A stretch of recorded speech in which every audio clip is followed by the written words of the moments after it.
global controls will have to be imposed, and a world governing body will be created to enforce them. Crises precipitate change.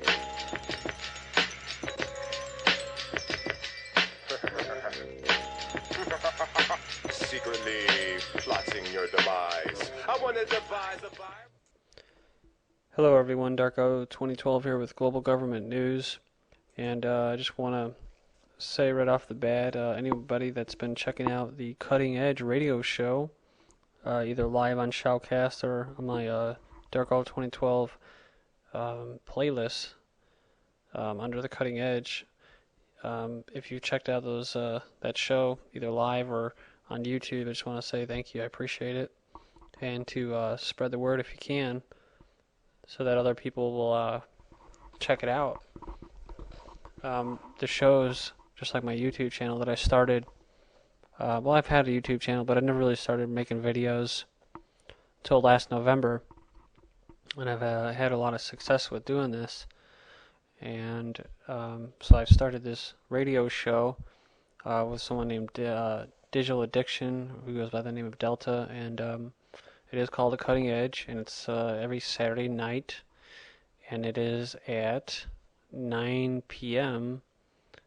Eastern Standard Time on Shoutcast Radio. You can go to the video itself, and there'll be at the end of the videos there'll be a caption that gives you the link, but you should be able to find it pretty easily if you need to.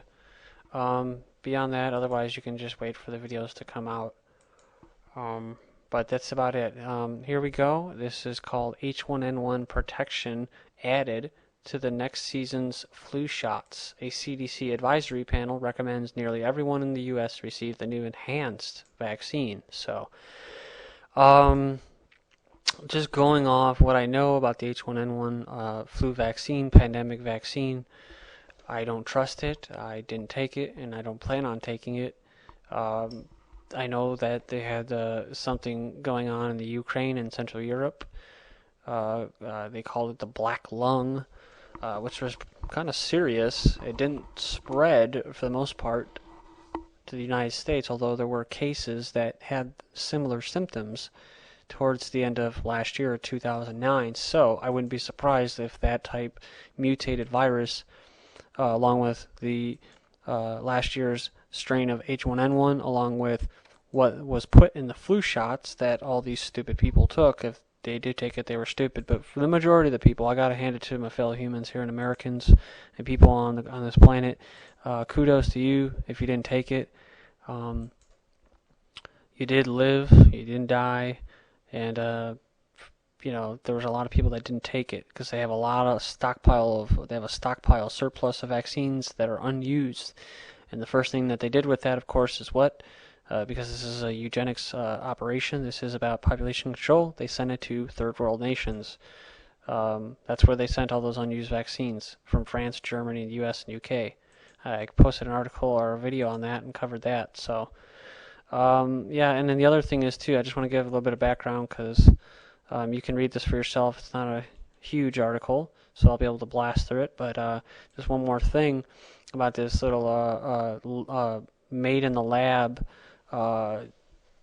part bird, part pig, part human flu.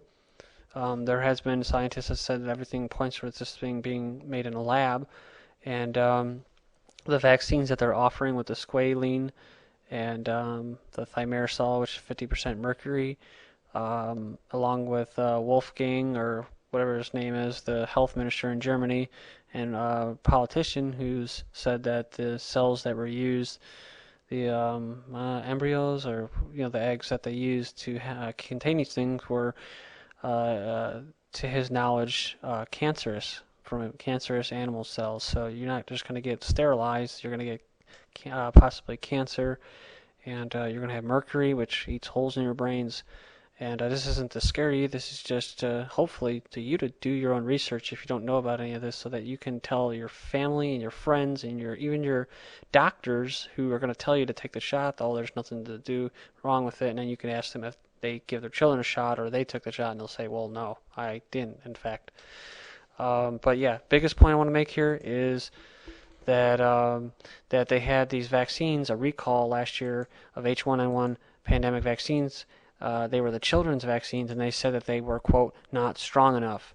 And what were those vaccines? Those were the ones without the thimerosal. Those were the mercury-free ones. So it just goes to show you what it means when they say it wasn't strong enough. So here they go, enhanced vaccine. So whenever they say that, it's bullshit. With these words. At the peak of the influenza A H1N1 virus epidemic last year, Atlanta internist Sandra Freifhofer, MD, had to refuse vaccine for some patients because they did not fall into the priority group set by the Centers for CDC, which was what? Pregnant women and children, right? That's really, really nice, right? And screw the old people. A lot of old people end up dying because they didn't take the shot. That shouldn't be a problem during the next flu season, as the FDA has decided to include a pandemic 2009 H1N1 virus in the Northern Hemisphere's 2010-2011 seasonal flu vaccine. So now they're combining it with the regular flu vaccine. Aha. This will make vaccine strategies much simpler, so we can focus on getting people vaccine and protected rather than trying to figure out which group they're in, or should they get the vaccine now or later.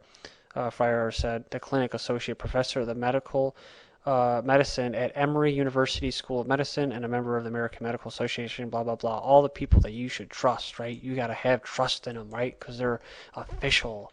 The FDA, another official company that brought you aspartame, announced February 23rd that an California 7/2009 H1N1-like virus would be included in next season's flu vaccine.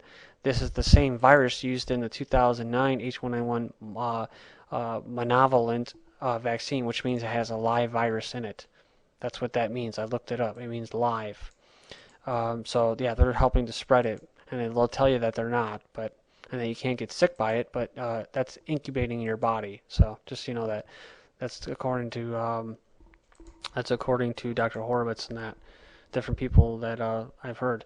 The FDA's move was followed a day later by a federal panel's recommendation to administer next season's flu vaccine to nearly all Americans, including healthy young people, a group that was disproportionately affected by the H1N1. The Advisory Committee on Immunization Practices, which advises the CDC on vaccine issues, on February 24th, voted to expand seasonal flu immunization to everyone except babies younger than 6 months. Well, that's so nice of them, isn't it? Previous vaccine recommendations apply to about 85% of the population, but did not include the healthy people aged 19 to 49 unless they had close contact with others considered at high risk for the flu. ACIP's proposal will go to the CDC and Health Department. If approved, it would become policy and be considered the standard practice of care for vaccines. 2009, the 2009 H1N1 vaccine pandemic, showed us that elderly people aren't necessarily the only ones at risk for serious consequences of influenza. The committee thought the time was now to really recommend everyone to get a flu vaccine, but there's concern that the increased demand for the flu vaccine caused by expanding the recommendations could lead practices waiting longer than usual for requested doses. And you see what's going on here, guys? This is what they said last time, the fear-mongering. Oh, there's not going to be enough vaccines, and they had drive-thrus for vaccines, and they did all this other stuff, but what happened? No, half the people didn't take it. They had all of them left over, so this is all crap. What they're saying, oh, there's going to be so many, we're not going to be able to meet demand. It says, meanwhile, a new seasonal flu immunization, Sanofi Pasteur's Fluzone high dose, will be available for adults 65 and older. And it says here, the FDA approved the high dose vaccine in December 2009, and its February meeting gave the go-ahead for the use, but stopped short of recommending it until efficacy studies were available. Flu vaccine demand. It says that Skinner said it's difficult to predict how expanding the seasonal flu vaccine recommendations will affect manufacturers that struggled to meet high demand for H1N. See, that's crap. They're lying. They didn't. There was no real demand for it. Historically, fewer than half of the number of people who are advised to get this vaccine do so. And it says, I'm not going to have time to read the rest of this, guys. I'm sorry. But I would recommend that you go and read it yourself here. And read it for yourself, because it's nothing but propaganda. And so if you were thinking about taking a shot, don't. Please do your research. Thank you.